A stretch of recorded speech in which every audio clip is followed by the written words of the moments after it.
কাৰ্বি পাহাৰতে বহিলৈ অসমীয়াৰ কান্দোন শুনোই, জ্যোতি বিষ্ণু ফণী লক্ষ্মী ভূপেন্দাৰ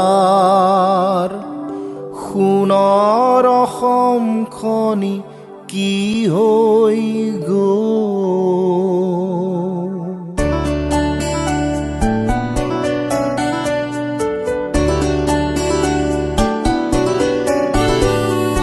কাৰ্বি পাহাৰতে বহিলৈ অসমীয়াৰ কান্দোন শুনোই, জ্যোতি বিষ্ণু ফণী লক্ষ্মী ভূপেন্দাৰ সোণৰ অসমখনি কি হৈ গ'ল। কাৰ্বি পাহাৰতে বহিলৈ অসমীয়াৰ কান্দোন শুনোই, জ্যোতি বিষ্ণু ফণী লক্ষ্মী ভূপেন্দাৰ সোণৰ অসমখনি কি হৈ গ'ল। কাৰ্বি পাহাৰতে বহিলৈ অসমীয়াৰ কান্দোন শুনোই।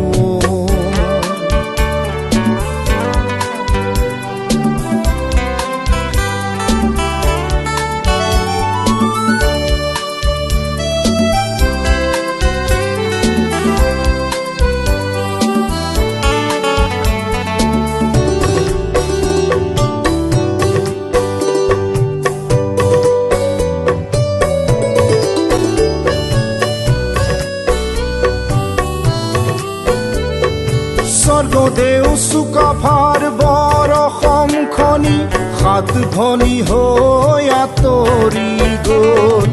মই মোৰ কৰোঁতেই অসম আজি ভাগি ছিগি যাবৰে পৰ হ'ল। মই বড়ো কাৰ্বি আহোম চুতীয়া মৰাণ মটক তিৱা ডিমাচা হ'ল। কোচ ৰাভা সোণোৱাল মিচিং দেউৰী আদিও পিছ পৰি নৰল। সেয়েহে হবলা অসমীয়া জাতিৰ অস্তিত্বক লৈ প্ৰশ্ন হ'ল। কাৰ্বি পাহাৰতে বহিলৈ অসমীয়াৰ কান্দোন শুনোই, জ্যোতি বিষ্ণু ফণী লক্ষ্মী ভূপেন্দাৰ সোণৰ অসমখনি কি হৈ গ'ল। কাৰ্বি পাহাৰতে বহিলৈ অসমীয়াৰ কান্দোন শুনোই।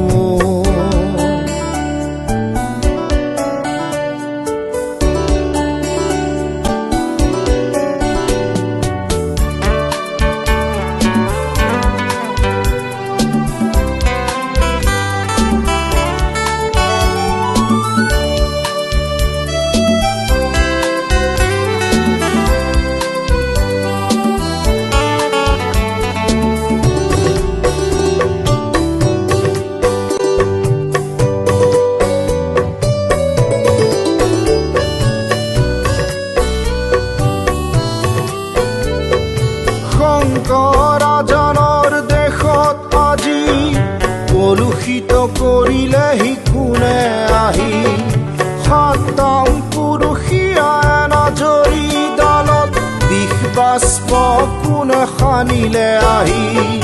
বীৰ লাচিতক অসমীয়া জাতিয়ে সুঁৱৰিবৰ সময় হ'ল। দুৰ্বল চিতিয়া মোমাইবোৰক অসমীয়া কি বুজাবৰ হ'ল। অসমীয়া আকৌ জাগিবৰ হ'ল, নিজক চিনি পাবৰে হ'ল। ন অসমীয়াকো লগত লৈ অসম আগবাঢ়ি যাবৰে হ'ল। কাৰ্বি পাহাৰতে বহিলৈ অসমীয়াৰ কান্দোন শুনোই, জ্যোতি বিষ্ণু ফণী লক্ষ্মী ভূপেন্দাৰ সোণৰ অসমখনি কি হৈ গ'ল। কাৰ্বি পাহাৰতে বহিলৈ অসমীয়াৰ কান্দোন